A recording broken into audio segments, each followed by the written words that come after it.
வணக்கம். சிந்தனைக்களம் நிகழ்ச்சிக்கு உங்களை அன்புடன் வரவேற்கிறோம். தவேக அரசு புதிதாக பொறுப்பேற்றதிலிருந்தே தமிழ்நாட்டில் நிர்வாக ரீதியான பல்வேறு குழப்பங்கள், குளறுபடிகள் நடந்து கொண்டே இருக்கின்றன. அதில் உச்சகட்டமாக மின்தடை என்பதை தமிழ்நாட்டு மக்கள் கடுமையாக இந்த ஆட்சியின் போது அவதிக்கு உள்ளான ஒரு விஷயத்தையும் நாம் பார்த்தோம். பல மணி நேரங்கள் மின்வெட்டு நீடித்தது. 16 மணி நேரம் கூட பல இடங்களில் மின்வெட்டுகள் நீடித்தது.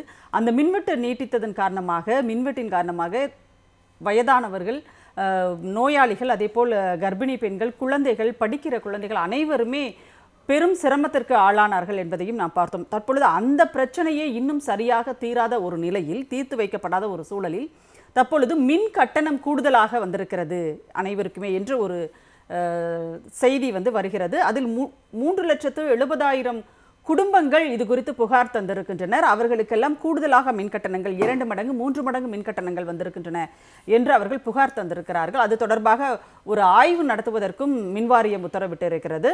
இப்படி பல சிக்கல்களை கொண்டு வந்து சேர்த்திருக்கிற தவேக ஆட்சியில் அந்த துறைக்கு தொடர்புடைய அமைச்சர் திரு நிர்மல்குமார் எந்தவித பதிலும் சொல்லாமல், உரிய பதிலை, அதாவது சரியான ஒரு சமாதானமான பதில் எதையும் சொல்லாமல் மிகவும் அலட்சியமாக இந்த பிரச்சனையை அவர் கையாளுகிறார் என்பதுதான் தமிழ்நாட்டினுடைய முன்னாள் முதலமைச்சர், திமுக தலைவர் அவர்கள் இது குறித்து சுட்டிக்காட்டியிருக்கிறார். அந்த மின் கட்டணத்தை, கூடுதல் மின் கட்டணத்தை செலுத்துவதற்கான அவகாசத்தை தர வேண்டும் என்று அவர் அறிவுறுத்தி இருக்கிறார். ஆனால் அதை அமைச்சர் நிர்மல்குமார் ரொம்பவே அலட்சியமாக கடந்து செல்வதையும் நம்மால் பார்க்க முடிகிறது. என்றால் மக்களுக்கான எந்த பிரச்சனைக்குத்தான் தவேக அரசு தீர்வு தரும், நிர்வாக குளறுபடிகளுக்கு எப்படித்தான் அவர்கள் தீர்வு காண போகிறார்கள் என்று பல பிரச்சனைகள் இதில் இருக்கின்றன. நாம் பேசலாம். நம்மோட கருத்துக்களை பகிர்ந்து கொள்வதற்காக திமுகவின் சார்பில் திரு தமிழ்க அமுதரசன் அவர்கள் நம்மோடு இணைந்திருக்கிறார். அதேபோல் மூத்த பத்திரிகையாளர் திரு செந்தில்வேல் அவர்கள் நம்மோடு இணைகிறார். ஊடகவியலாளர் திரு யாசிர் அவர்களும் இணைகிறார். கருத்துக்களை கேட்கிறோம். அனைவருக்கும் வணக்கம். கரண்ட் அப்படிங்கிறது தொட்டா ஷாக் அடிக்கும்னு சொல்லுவாங்க. இங்கே கரண்ட்டுன்னு சொன்னாலே ஷாக் அடிக்கும் போல தெரியுது இந்த மின்கட்டண உயர்வு அப்படிங்கிறது. இதில் பார்க்க வேண்டியது என்னென்னா, மே மாதத்துக்கான மின்கட்டணம் ஜூலையில் அதிகமாக வருது அப்படின்னா கூட வழக்கத்தை விட கூடுதலாக மே மாதம் சம்மரில் பயன்படுத்துவாங்க அப்படின்னு எடுத்துக்கலாம். ஆனால் இப்போ மின்கட்டணம் ஜூலை மாதத்திற்கான மின்கட்டணம் கூடுதலாக வந்திருக்கிறது. அது ஒருத்தர் சொல்கிற 8,000 வாடகை கொடுக்குறேன் நான் வீட்டுக்கு, ஆனால் எனக்கு 10,500 ரூபாய் மின்கட்டணம் வந்திருக்கு. இதுக்கு எப்படி இதெல்லாம் நடக்குது அப்படின்னு கேட்டால் எந்த பதிலும் சொல்லாமல் இன்றைக்கு செய்தியாளர் சந்திப்பில் நிர்மல்குமார் அவர் பாட்டுக்கு போயிட்டார் அமைச்சர் அப்படிங்கிறதையும் பார்க்குறோம். அது நான் ஆதாரத்தோட நானே பாதிக்கப்பட்டேன், நேரடியாக பாதிக்கப்பட்டேன் அப்படிங்கிறதுல இது பார்த்தீங்கன்னா இது தெரியும்ல, லைவ் கேமரால பாருங்க 3,726 ரூபா டிஎன்இபியில் கட்டியிருக்கிறேன். ஓகே, இந்த மாதம் பாருங்க, இது போன மாதம் நீங்கள் ஆமாம் 18,536 ரூபா பாருங்க, தயவு செய்து பாருங்க 18,536 ரூபா. வாடகை எவ்வளோ தெரியுமா? வாடகை 25,000 ரூபா, இபி 19,000 ரூபா. அதாவது ஊரில் பழமொழி சொல்லுவாங்க, யாரையும் குறிப்பிட்டு சொல்ல, நக்கர நாய்க்கு செக்கு எது சிவலிங்கம் எதுன்னு தெரியாதும்பாங்க. கொஞ்சமாவது அந்த துறை சார்ந்த அறிவும் புரிதலும் இருக்கக்கூடிய யாராச்சும் ஒருத்தர் அமைச்சராக இருந்திருக்கணும், அல்லது அதை பற்றி தெரிஞ்சுக்கிட்டு இருந்திருக்கணும். 3 மாதம் இவங்க சொல்ல ஒரே ஒரு டெம்ப்ளேட் சொல்லாமல் விட்டுட்டாங்க. என்ன தெரியுமா சொல்லலை? எல்லாத்துக்கும் திமுக தான் காரணம், மின்வெட்டே இல்லை அப்படின்னாங்க. நாடே இருண்டு போய் கிடந்துச்சு. அதுக்கப்புறம் ஆதாரத்தோட நிரூபிச்சாங்க. மக்கள்லாம் ரோட்டுக்கு இறங்கி போராடினோடனே திமுகவங்களாம் அந்த ஃபியூஸ் கேரியர் பிடிங்கிட்டு போயிட்டாங்க அப்படின்னாங்க. ஃபியூஸ் கேரியர் நாங்கள் எப்படி பிடிங்கிட்டு போக முடியும், அது பெருசாக இருக்குது, அதெல்லாம் மேலே ஏறி டிரான்ஸ்ஃபார்மரில் அப்படின்னு உடனே பகலில் நைட்டு 12 மணிக்கு ஒரு வீடியோ எடுத்து போட்டு விட்டாங்க. அதை ஒத்துக்கவே இல்லை. அப்போ முதல்ல 2 மாதம் முழுக்க பவர் கட்டில் போயிட்டு இருந்துச்சு. அப்படி பவர் கட்டில் போயிட்டு இருந்து பவர் இருந்து அனுபவிச்சுட்டு இருந்து அதை கட்டியிருந்தா கூட ஒரு மனசு ஆறி இருந்திருக்கும். சரி, பவர் இருந்துச்சு, நம்ம வெயில் காலத்தில் முழுமையாக கட்டிட்டு இருந்தோம்.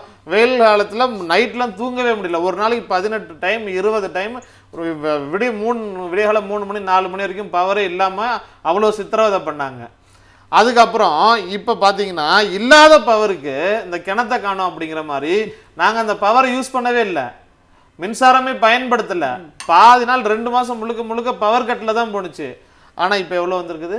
எனக்கு 18,536 ரூபா. 3,500 ரூபா கட்டின இடத்துல இருந்து 18,536 ரூபா கட்டியிருக்கிறேன். எத்தனை மடங்கு? 2 மடங்கு 3 மடங்கு கூட கிடையாது. இதுக்கு என்ன சொல்ல போறாரு அமைச்சர் நிர்மல்குமார்? அறிவு ஜீவி இதை பத்தி பேசுறதுக்கு இல்லை அட்ரஸ் பண்றதுக்கு யோகிதா இருக்குதா? வாயை திறந்தாலே பொய் தான் பேசுறாங்க. ஒரு மினிஸ்டர், ஒரு துறை சார்ந்த ஒரு மினிஸ்டர் என்ன இஷ்யூ அப்படிங்கிறத அட்ரஸ் பண்றதுக்கு தைரியம் இல்லாத ஒரு ஆட்களை வச்சுக்கிட்டு இல்ல அதை பத்தி எனக்கு தெரியல அப்படின்னு சொன்னா தெரியலன்னு ஒத்துக்கங்க. அதிகாரிகளை கூப்பிட்டு சொல்லி பேசுங்க.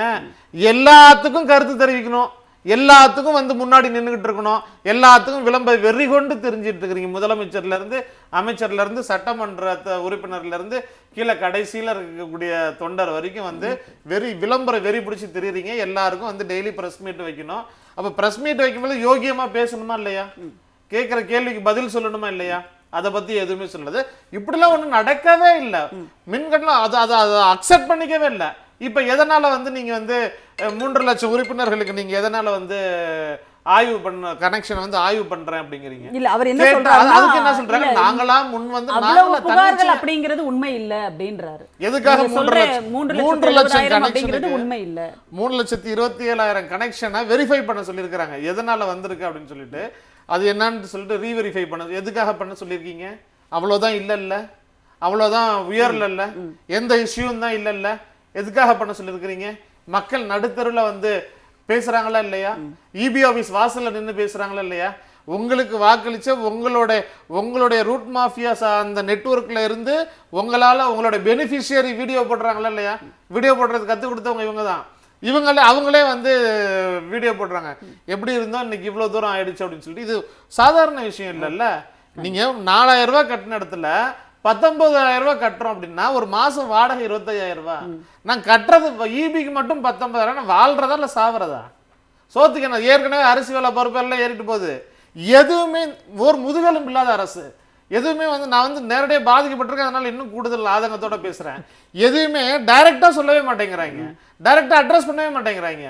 நீ மின்சார கட்டணம் உயர்த்தி தொலைறன்னா அதை சொல்லிட்டாவது செய்யணும், அதுவும் செய்யறது இல்ல. தனியார் பேருந்து கட்டணம் சேலத்துல பாத்தீங்கன்னா அவன் தனியா ஏற்றி விட்டுட்டு இருந்தான். அரிசி பருப்பு வேலை தனியா ஏறிட்டு இருக்குது. இப்படி எல்லாமே தனித்தனியான மறைமுகமா திருட்டுத்தனமா கவர்மெண்ட் நடத்துறீங்க, நடத்துறீங்க. தைரியமா சொல்லுங்க, இதுதான் எங்களுடைய கையாளத்தனம், எப்படியோ தனியா போயிட்டு இருக்குது, எங்க கட்டுப்பாட்டுல இல்லாத மாதிரி சொல்லுங்க. போய் தொலைஞ்சிட்டு போது தற்கொலைக்கு இன்னும் ஒரு 6 மாசம் எடுத்துட்டு போ, எங்க சொத்தை இழந்தாவது பரவாயில்ல, நாங்க கொடுக்குறோம். நான் அண்ணன் இன்னும் நல்ல வேலை வீடியோ போடல, நான் இன்னும் 1 லட்ச ரூபா கூட வீடியோ காசு கட்டுறேன்னு, இன்னும் என் சொத்தை அடமானம் வச்சாவது நான் இபி பில்லு கட்டுறேன்னு. அண்ணா நீ ஆட்சியில மட்டும் இருந்தா போதுண்ணே அப்படின்னு மட்டும்தான் இந்த இவங்க வந்து இன்ஃப்ளூயன்சர்ஸ் வந்து வச்சு வீடியோ போடலே தவிர மக்கள் வந்து சந்தி சிரிக்குது இவங்களுடைய ஆட்சியினுடைய லட்சணத்தை. இல்ல கண்டிப்பா இல்ல, மக்களே நேரடியாக பாதிக்கப்பட்டு அவங்களே வந்து இதெல்லாம் வெளியில சொல்லும் போது நீங்க என்னதான் இன்ஃப்ளூயன்சர்ஸ் வச்சு போட்டாலும் அது வந்து செல்லாது அப்படிங்கிறதான் பேசுவோம் நாம. செந்தில்வேல் சார், மின்வெட்டு அப்படிங்கிறத அனுபவித்த ஒரு சூழல் கூட இன்னும் மாறவே இல்லை. இப்போ திடீர்னு பார்த்தா கூடுதல் மின் கட்டணம் அப்படிங்கிறது, இப்போ பாதிக்கப்பட்டவரே இங்கே வந்திருக்கிறாரு தமிழ் அமுதரசன். அவரே என்ன சொல்றாருன்னா, நான் 4,000 ரூபாய் கட்டிட்டு இருந்தேன், இப்போ வந்து 19,000 ரூபாய் எனக்கு பில் வந்திருக்கு அப்படின்றாரு. நீங்க எப்படி பாக்குறீங்க இதை? உங்களுக்கு எவ்வளவு பில் வந்திருக்கு சார்? இல்ல, எனக்கும் 12,000 ரூபாய்க்கு மேல பில் வந்துருக்கு. வீட்டுக்கு வழக்கத்தை விட அதிகமா தான் வந்திருக்குதுங்க. சிரமமா தான் இருக்குது. இதுல என்ன சிக்கல் அப்படின்னு கேட்டீங்கன்னா, மின் தடை அப்படிங்கிறது ஒரு பக்கம், மின் கட்டண உயர்வு அப்படிங்கிறது ஒரு பக்கம். மின் கட்டண உயர்வால் பொருளாதார சிக்கல் என்பதை தாண்டி ஒரு செய்தி நம்ம எல்லாருக்கும் உங்களுக்கு எல்லாம் நினைவு இருக்கும்னு நினைக்கிறேன். இந்த வெண்டிலேட்டரில் வைத்திருந்த ஒரு மூதாட்டி 6 மணி நேரம் மின் தடையால் பலியானார் அப்படிங்கிற செய்தியை பார்த்திருப்பீங்க. இது வந்து உயிர் பலி வரைக்கும் போயிருக்குது. நீங்க ஒரு பக்கம் ஒரு அம்மா, அவங்க வந்து குடிசை வீடு, அந்த வீட்டோட அவங்க காட்டுறாங்க, வீட்டு முன்னாடி தான் பேசுறாங்க. அவங்களுக்கு யூஸ்வலா வர்ற பில்லு 350 ரூபாய். அந்த அம்மாவுக்கு எவ்வளவு வந்திருக்குதுன்னு கேட்டீங்கன்னா, அமுதரசன் பரவாயில்ல, அந்த அம்மாவுக்கு வந்து 19,426 ரூபாய் வந்திருக்குது. இப்ப ஒருத்தருக்கு போட்டி யாருக்கு அதிகம் அப்படிங்கறதுலதான். நீங்க பிரபலமான யூடியூப் இவர் வந்து யூடியூப்ல பேசக்கூடிய தம்பி விஜய் சித்து 62,000 ரூபாய் வந்துருக்கு அவருக்கு பில்லு. அவர் பேசுறாரு 62,000 ரூபாய் பில்லு அப்படின்னு சொல்லி அவர் கதறாரு. இவங்களுடைய கூட்டணி கட்சியை சேர்ந்த மார்க்சிஸ்ட் கம்யூனிஸ்ட் கட்சியினுடைய தாமுயக்காவினுடைய தலைமை பொறுப்பில் இருக்கக்கூடிய தோழர் ஆதவன் திச்சனே அவர் பதிவு போட்டிருக்காரு. அதுதான் இது எல்லாத்தோட சுவாரஸ்யமான பதிவு. மாற்றம் அப்படின்னு அவரே போட்டிருக்காரு தலைப்பிட்டு. ஆகா என்னே வளர்ச்சி, இதுவல்லவோ மாற்றம். 2026 மார்ச் மாதம் மின் கட்டணம் 733 ரூபாய், மே மாதம் மின் கட்டணம் 902 ரூபாய், ஜூலை மின் கட்டணம் 4,146 ரூபாய். அது பிரச்சனை இல்ல, பிராக்கெட்ல போட்டிருக்காரு 20 நாட்களுக்கு பூட்டி கிடந்த வீடு. 20 நாளைக்கு பூட்டி கிடந்த வீட்டுக்கு 4000 சொச்ச ரூபாய் வந்து கரண்ட் பில் வந்திருக்குது அப்படின்னு இவர்களுடைய கூட்டணி கட்சியை சேர்ந்தவர்கள் சொல்லுகிறார்கள். நம்ம இது ஏதோ நம்ம வந்து அரசியலுக்காக பேசுற மாதிரி தயவு செய்து தமிழ் சமூகம் புரிந்து கொள்ளக்கூடாது. இதுல வந்து இருக்கக்கூடிய பிரச்சனையை நான் சொல்றேங்க. ஃபர்ஸ்ட், மின் தடை. பல மணி நேர மின் தடையால் குழந்தைகள், முதியவர்கள், நோயாளிகள் கடும் அவதிப்படுகிறார்கள். இது ஒரு பெரிய சிக்கல். 1.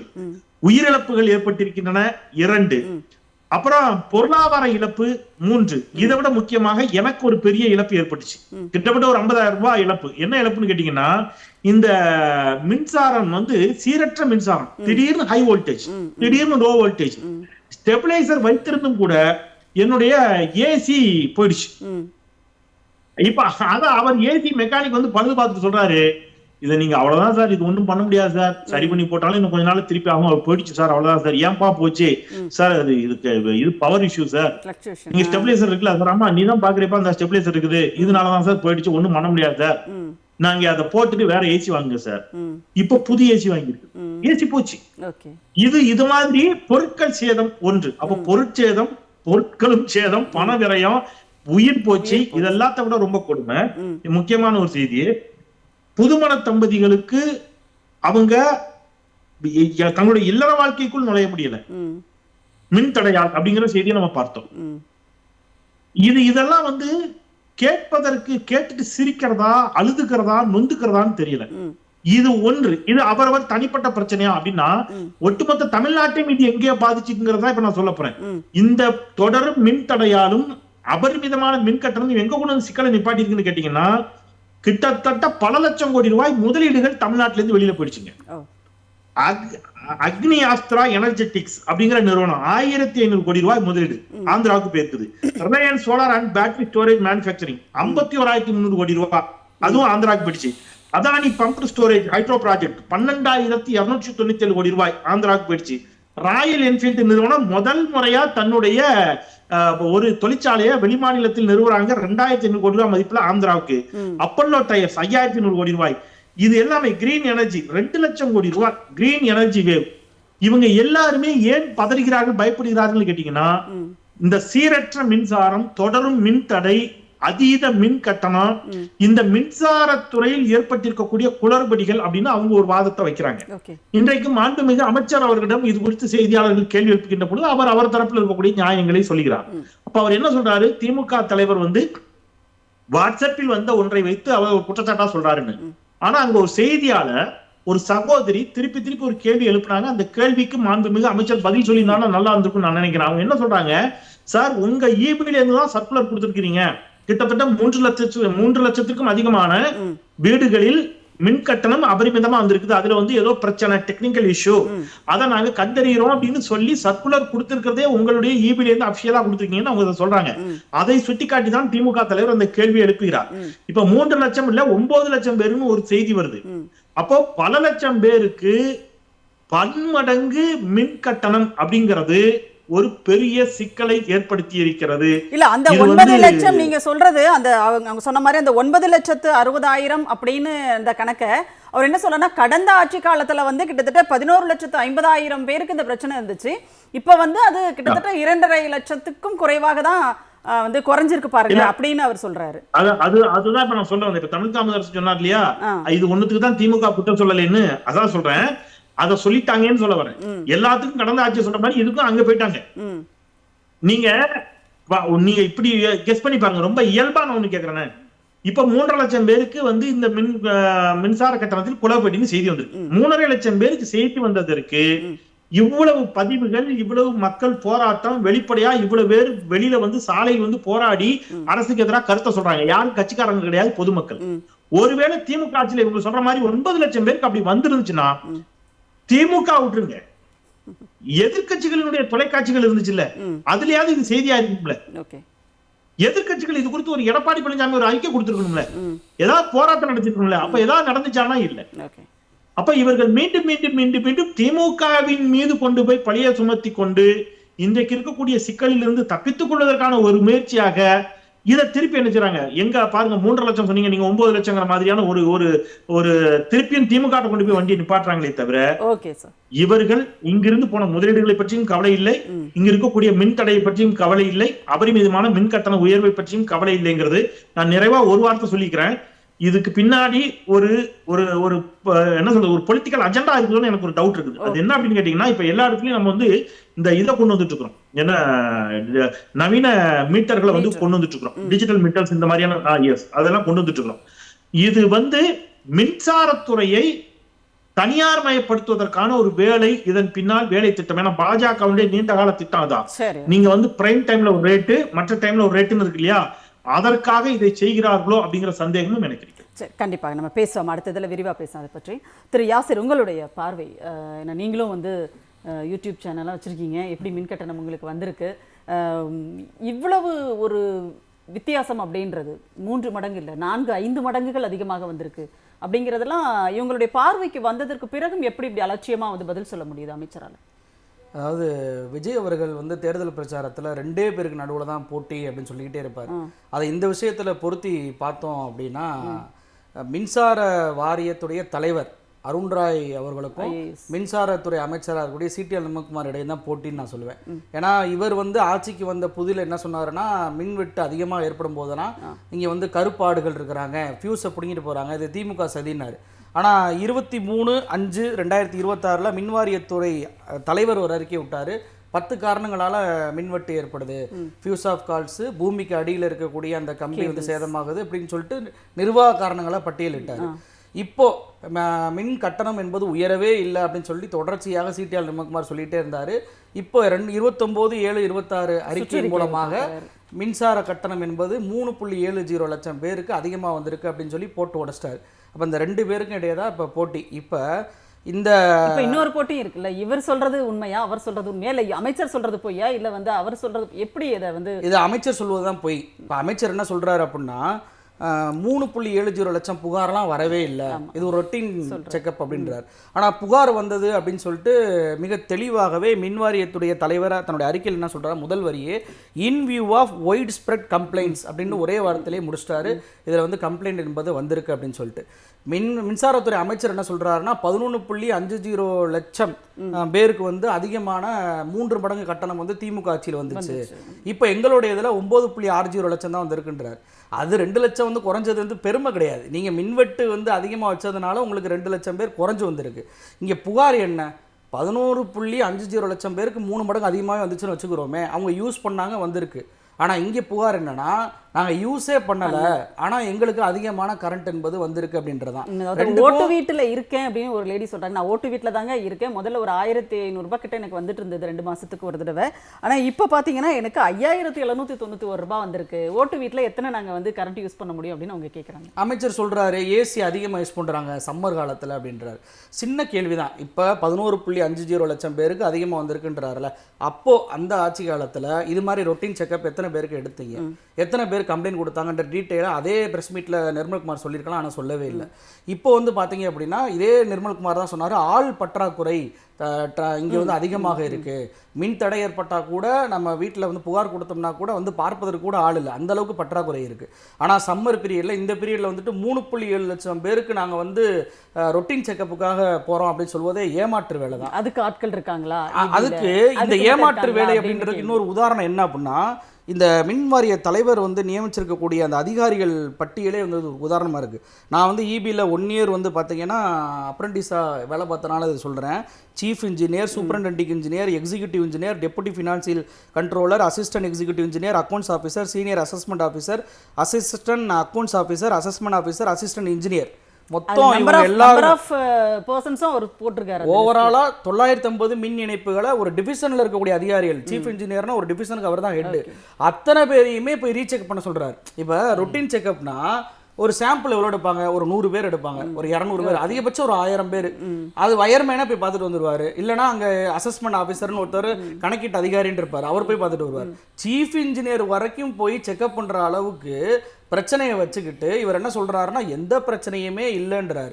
அப்போ எனக்கு என்ன சந்தேகம் வருதுன்னா, இவங்க மின் கட்டணம் அதிகமாக வந்திருக்கு, இப்போ இவங்களுக்கு வந்து 3-6 மடங்கு அதிகமாக வந்திருக்கு, செந்தில்வேல் அண்ணனுக்கும் அதிகமாக வந்திருக்குன்னு சொல்றாரு. எனக்கெல்லாம் என்ன பயம்னா, இன்னும் எனக்கு ரீடிங்கே எடுக்கல. எடுக்கல. இவங்களா பரவாயில்ல, எனக்கு மீட்டர் கம்ப்ளைண்ட் நான் கொடுத்துருக்கேன் 3 மடங்கு அதிகமாக ஓடுதுன்னு. மீட்டரே 3 மடங்கு அதிகமாக ஓடுதுன்னா அப்போ இன்னொரு 6 மடங்கு அதிகமாக வந்துச்சுன்னா அப்புறம் நம்ம என்ன ஆகும் தெரியல. இவங்க கரண்ட் பில்லோட அந்த கட்டணத்தை அதிகமாக மக்கள்கிட்ட வாங்குகிறார்களோன்ற சந்தேகம் வருது. அதிக பணத்தை வாங்கி ரொட்டேஷன் விடுகிறார்களோ அப்படின்ற சந்தேகம் வருகிறது. என்னது இது ஏதோ வந்து கண்டிப்பாக அந்த சந்தேகம் அப்படின்ற மாதிரி அசால்ட்டா அந்த அந்த அதிகமான பணத்தை ரொட்டேஷன் இவங்க விடுறாங்க. ஏன்னா ஆர்எஸ் பாரதி அவர்களும் இந்த கம்ப்ளைண்ட் வந்து கொடுத்துருக்காரு இன்னைக்கு செய்தியாளர் சந்திப்பில். ஸ்கூல் ஃபீஸ் கட்டி இன்னைக்கு தான் கஷ்டப்பட்டு மக்கள் இருக்கக்கூடிய அந்த சூழல்ல இவ்வளவு கட்டணத்தை மக்கள் மன்றத்தில் திணிக்கிறதே தவறு. அது பொய்யான காரணத்தை சொல்லி திசை திருப்போது அதை விட தவறு. கண்டிப்பா நம்ம தொடர்ந்து பேசலாம். திரு அமுதரசன், இப்போ என்னன்னா வாட்ஸ்அப்ல வந்த செய்தியை பார்த்துவிட்டு திமுக தலைவர் வந்து பேசுறாரு, மக்களை வந்து தேவையில்லாமல் நீங்கள் வந்து குழப்ப வேண்டாம் அப்படின்னு சொல்லிட்டு அமைச்சர் நிர்மல்குமார் வந்து சொல்றாரு. ஆனா இது இவர் செந்தில்வேல் சார் சொன்ன மாதிரி அந்த மின்வாரியத்தினுடைய தலைவர் அருண்ராய் ஐஏஎஸ் அவர் தான் வந்து சுற்றறிக்கையை அனுப்புறாரு, போய் ஆய்வு பண்ணுங்க அப்படின்னு சொல்லிட்டு. ஆனா இது இப்படி இருக்கும்போது இவர் எப்படி வந்து இப்படி ஒரு ஸ்டேட்மெண்ட்டை சொல்றாரு, ஒரு முன்னாள் முதல்வரை பார்த்து வாட்ஸ்அப்ல வந்த செய்தியை பார்த்து நீங்க பேசுறீங்க அப்படின்னு? அதான் இன்னைக்கு செய்தியாளர்கள் சந்திப்பில் முன்னாள் மின்துறை அமைச்சர் சிவசங்கர் வந்து ஒரு கேள்வி கேட்டிருந்தாரு. எங்களுடைய கழக தலைவர் அவர்கள் வகித்த பொறுப்புகள் என்ன, அவருடைய அரசியல் அனுபவம் என்ன அப்படின்னு. அவருடைய அரசியல் அனுபவத்தில் 10ல் 1 பங்கு கூட நிர்மல்குமாருக்கு கிடையாது. ஏதோ அடிச்ச காத்துல மேலே போயிட்டு ஒட்டிட்டு இருக்கிற மாதிரி இப்போ ஒட்டிட்டு இருக்கிறார் நிர்மல்குமார். ஏதாவது ஒரு இந்த துறை சார்ந்து ஒரு 1% அறிவு இருக்குமா நிர்மல்குமாருக்கு அப்படின்னா அதெல்லாம் கிடையாது. வாட்ஸ்அப்பில் வந்த செய்தியை ஓட்டினா அதான் இப்போ இன்ஸ்டாகிராமில் வந்த செய்தியை வச்சு பேசுவோமா அப்படின்னு சொல்லிட்டோம் எஸ் சிவசங்கர் அவர்கள் கேள்வி கேட்டிருக்காரு. வாட்ஸ்அப்பில் இவங்க அரசு தான் சுற்றறிக்கை விட்டுருக்குது, இவர்களுடைய அதிகாரிகள் தான் சுற்றறிக்கை விட்டுருக்குறாங்க, அதை எடுத்து வாசிச்சும் காமிச்சிருக்கிறாங்க. அப்போ என்ன நடக்குது அப்படின்னே தெரியாமல் தன்னுடைய துறையில் தனக்கு கீழே இருக்கக்கூடிய அதிகாரிகள் வாட்ஸ்அப்பில் தான் சுற்றறிக்கை அனுப்புகிறாங்க, என்னென்ன தகவல்கள் கொடுத்துருக்குறாங்க அப்படிங்கிற எந்த அடிப்படை அறிவும் இல்லாமல் நீங்கள் வந்து மக்களை குழப்பலாமா? மக்கள் முன்னாடி நீங்கள் பொய் சொல்லலாமா? முட்டாள் மாதிரி நின்று பேசிட்டு இருக்கிறீங்களே அப்படின்னு சொல்லிட்டு மக்கள் கேள்வி கேட்கலாமா? பத்திரிகையாளர்கள் தொடர்ந்து அந்த செய்தியாளர்கள் சந்திப்பில் கேள்வி கேட்கிறாங்க, என்னுடைய நண்பர்கள் வீட்டுக்கு பில் அதிகமாக வந்திருக்கு, கூடுதலாக வந்திருக்குன்னா அதை பற்றி பேசாமல் தப்பிச்சு ஓடுறீங்களா? அதை பற்றி கேள்வி கேட்கலாமா? மக்கள் சார்பாக இன்றைக்கு தமிழ்நாட்டினுடைய முன்னாள் முதலமைச்சர், என்றைக்கும் தமிழ்நாட்டு மக்களுடைய தலைவராக இருக்கக்கூடிய எங்களுடைய கழக தலைவர் கேள்வி கேட்டால் அந்த கேள்வியில் இருக்கக்கூடிய நியாயம் அதெல்லாம் வந்து உங்களுக்கு உறுத்துது, அது வந்து உங்களுக்கு சுடுது. அதுக்கு பதில் சொல்றதுக்கு வக்கு இல்லை, துப்பு இல்லை, திராணி இல்லை, தைரியம் இல்லை, ஒரு வெங்காயமும் ஒரு முதலமைச்சர் பாணியில் சொன்னா ஒரு டேஷும் உங்களுக்கு இல்லை. ஆனா வந்து நீங்க யாரு குற்றச்சாட்டு வைக்கிறாங்களோ அவங்களுக்கே வந்து வாட்ஸ்அப்ல செய்தியை வச்சுட்டு மக்களை குழப்புறாங்கன்னா இந்த வேலை இல்லைன்னா எங்களுக்கா? இப்போ ஒரு ரூட் மாஃபியான்னு ஒரு டீம் வச்சுட்டு மக்களை வந்து இன்ஃப்ளூயன்ஸ் பண்றது, மேனிப்புலேட் பண்றது, அதெல்லாம் உங்களுக்கு கை வந்த கலை. என்ன கேள்வி கேட்டிருக்கிறோம்? யாருடைய சார்பாக கேள்வி கேட்டிருக்கோம்? இதெல்லாம் எங்களுக்கு தனிப்பட்ட பிரச்சனையா? இந்த நாட்டில் இருக்கக்கூடிய உழைக்கக்கூடிய மக்களுடைய பிரச்சனை, மாதம் அன்னாடங்காட்சி சேரக்கூடிய மக்களுடைய பிரச்சனை, இத்தனை பேருடைய பிரச்சனைக்காக ஒரு தலைவர் கேள்வி கேட்டால் அதுக்கு பதில் சொல்கிறதுக்கு லாய்க்கு இல்லாமல் நீங்கள் அதை பார்த்துட்டு கேட்காதீங்க, எதை பார்த்துட்டு கேட்காதீங்கன்னா சரி நீ கேட்டதுக்கு முதல்ல பதில் சொல்லு, என்ன இஷ்யூ அப்படிங்கறது சொல்லு. இல்ல பக்கத்துல நீங்க சொல்ற அளவுக்கு இவ்வளவு சீரியஸாலாம் அங்க எதுவுமே இல்ல அப்படின்னு தானே சொல்றாரு. நீங்க சொல்ற அளவுக்கு அந்த அளவுக்கு பெரிய பாதிப்புகள் எதுவும் கிடையாது, அந்த உண்மையான விஷயங்களே கிடையாது, இவ்வளவு பேர்லாம் வந்து புகார் கொடுக்கல அப்படிங்கறத அவர் மறுக்கிறார். இன்னொன்னு கால அவகாசம் கொடுக்கணும்னு சொல்லிட்டு திமுக தலைவர் வந்து கேட்குறாங்க. ஏன்னா இவ்வளவு அதிகமான கட்டணங்கள் வந்திருக்கு, எல்லாராலையும் இதை கட்ட முடியாது, அதனால கால அவகாசம் வேணும் அப்படின்னு கேட்குறாங்க. ஆனால் அது கூட கொடுக்க முடியாதுன்னு சொல்லிட்டு அமைச்சர் வந்து அவ்வளோ உறுதியா வந்து சொல்றாரு. திமுக ஆட்சி பொறுப்பேற்ற போது கொரோனா டைம்லையும் அதே போல் பேரிடர் காலங்கள்லையும் இந்த மாதிரி மின்சார கட்டணத்துக்கு ஒரு கால அவகாசம் கொடுத்தாங்க. கொரோனா காலத்துலேயும் அவகாசம் கொடுத்தாங்க, அதே போல் பேரிடர் காலம் வந்துச்சு அந்த டைம்லேயும் வந்து அவகாசம் கொடுத்தாங்க கட்டுறதுக்கு. அதெல்லாம் வந்து மக்கள் களத்தில் நின்று மக்கள் பிரச்சனைகளுக்காக மக்களோடு மக்களாக நின்று அவர்களுடைய வலியும் வேதனையும் தெரிஞ்சிருந்தா அவங்களுக்கெல்லாம் இந்த உணர்வு வரும். அந்த தலைவரால் தான் அப்படி கேள்வி கேட்க முடியும். இவர் வந்து எங்கே பச்சையாக இருக்கோ அங்கெல்லாம் போய் மேயிற மாடுன்னு சொல்லுவாங்க. அந்த மாதிரி இவர் நம்ம சட்டமன்ற உறுப்பினர் முன்னாள் சட்டமன்ற உறுப்பினர் பலபற்றம்னு சொன்னார். பல கட்சி பார்த்துட்டு வந்தவர் எங்கே வாய்ப்பு கிடைக்குதோ அங்கே தொத்திக்கிட்டு நின்று இவர் மக்களை சந்திச்சிருக்கிறாரா, மக்களோட போராட்டத்தில் நின்றுக்கிறாரா, மக்களுடைய வலி வேதனைகள் என்னன்னு தெரியுமா, கஷ்டப்படுற மக்களுடைய கஷ்டம் என்னன்னு தெரியுமா, எதுவுமே தெரியாது. இன்னைக்கு இத்தனை பேர் வந்து வெளியில கண்ணீர் மல்க கதறாங்க. அவங்க எதுக்கோ சேர்த்து வச்சிருந்திருப்பாங்க. ஒரு மாசம் இவங்கள மாதிரி வந்து கை நீட்டிட்டு போற ஆளுங்க கிடையாது. ஊழல் ஸ்கூல் ஃபீஸ் கட்டுறதுக்கு, மருத்துவத்துக்கு, டிரான்ஸ்போர்ட்டுக்கு, சாப்பாட்டுக்கு, அரிசி வாங்குறது, இப்படி வச்சிருந்த காசை மொத்தமா கொண்டு போய் நீங்க ஈபிக்கு கட்டும் பொழுது அந்த வேதனை அந்த மக்களுக்கு தான் தெரியும். இந்த மாதிரி மக்களுடைய வலி வேதனை தெரியாத ஒருத்தரால எப்படி வந்து, அதாவது இந்த விஷயமே தெரியலன்னா கூட பரவாயில்ல, அதை தெரிஞ்சுக்கிறதுக்கு முயற்சி பண்ணி இருந்திருக்கணும். இல்ல பிரச்சனைன்னு வெளியில வர்றப்பவாது அதை அட்ரஸ் பண்றதுக்கு தைரியமா இருக்கணும். அது எதுவுமே இல்ல, பிரச்சனையே எதுவுமே இல்லைன்னு மூடி மறைக்கிறது அப்படிங்கிறது வந்து அப்பட்டமான அயோக்கியத்தனம். இதை வந்து மக்கள் பார்த்துட்டு சும்மா இருக்க மாட்டாங்க. நீங்க திமுக தலைவர் கேள்வி கேட்கிறாருன்னா அரசியல் ரீதியா கேட்கிறாங்கன்னு நீங்க புறந்தள்ளிட்டு போயிடலாம். உங்களுக்கு ஓட்டு போட்ட மக்கள் உங்களை சட்டையை பிடிச்சு கேட்பாங்க, விரட்டி அடிப்பாங்க, அப்ப பதில் சொல்லிதான் ஆகணும். கண்டிப்பாக பேசுவோம் நாம. செந்தில்வேல் சார், இப்போ கடந்த சுற்றுல முதல் சுற்றுல நீங்க சொன்னீங்க, அதாவது இப்படியெல்லாம் இவர்கள் செய்வது அப்படிங்கிறது இன்னொரு பெரிய சந்தேகத்தை ஏற்படுத்துகிறது. மின்சாரத்துறையை வந்து அப்படியே தனியாரிடம் தூக்கி கொடுப்பதற்காக தாவேகா அரசு வேலை செய்கிறது அப்படிங்கிற ஒரு சந்தேகத்தை ஏற்படுத்துகிறது அப்படிங்கிற மாதிரி சொன்னீங்க இல்லையா? எந்த அடிப்படையில் அந்த மாதிரி ஒரு இடம், ஒரு கேள்வி, ஒரு சந்தேகம் அந்த இடத்துல வருது சார்? ஏன்னா இது வந்து நீங்க வந்து மின்சார சட்டம் பாஜக ஆட்சியில் கொண்டு வரப்பட்டது. மின்சார ஒழுங்குமுறை ஆணையத்தை அவங்க தான் கொண்டு வராங்க. மின்சாரத்துறையை 3ஆ பிரிக்க வேண்டும் என்பது பாஜகவுடைய திட்டம். மின் உற்பத்தி, மின் பகிர்மானம், மின் கடத்தல் என்று 3ஆ பிரிச்சிடணும் அப்படிங்கிறது அவங்களுடைய எய்ம். அதுல அவங்க என்ன சொல்றாங்கன்னா, கிட்டத்தட்ட இப்ப நம்ம வந்து எப்படி வந்து அலைபேசி வந்து நம்ம வந்து என்ன செய்யறோம், ப்ரீபெய்ட் எல்லாம் வச்சிருக்கோம், அந்த மாதிரி ப்ரீபெய்டு மின்சாரத்தை கூட கொண்டு வருவது பாஜகவுடைய திட்டம். நீங்க பெட்டரா ஏதோ தனியார் நிறுவனத்துல நீங்க வந்து இப்ப அலைபேசி சேவைகளை எப்படி தனியார்த்த வாங்கிக்கிறீங்களோ அது மாதிரி மின்சாரத்தையும் தனியாரே உங்களுக்கு டிஸ்ட்ரிபியூட் பண்ணுவாங்க. நீங்க வந்து ப்ரீபெய்டா கூட வச்சுக்கலாம். ஒருவேளை உங்களுக்கு காசு தீர்ந்துடுச்சுன்னா கரண்ட் கட் ஆகும், அப்புறம் நீங்க ரீசார்ஜ் பண்ணணும் வரும். இந்த ஏற்பாடெல்லாம் பாஜகவுடைய நீண்ட கால திட்டம். இதுல வந்து அவங்க என்ன செய்யறாங்கன்னா, பிரைம் டைமுக்கு ஒரு தனி ரேட். இப்ப பெங்களூர்ல எல்லாம் கிட்டத்தட்ட கொண்டு வந்துட்டாங்க. தமிழ்நாட்டுல தொழில்துறையில அந்த மாதிரி இருக்குது. இப்ப தொழிற்சாலைக்கு பிரைம் டைம் ஒரு ரேட்டு, நார்மல் டயத்துக்கு மத்த டயத்துக்கு ஒரு ரேட்டுங்கிற மாதிரி வச்சிருக்காங்க. இத எல்லாருக்கும் ஈவனா ஆக்கணும் அப்படிங்கறதா தாவேகாவினுடைய திட்டம். தட் மீன்ஸ் பாஜகவோட திட்டம் அதை தாவேகா செயல்படுத்த போகிறதுன்னு. அதுக்கு நான் ஸ்ட்ராங்கா ஒரு என்னுடைய ஐயப்பாட்டிற்கு நான் வலி சேர்க்கிற மாதிரி தாவேகாவின் செயல்பாட்டை நான் ஒண்ணு சொல்றேன் உங்களுக்கு.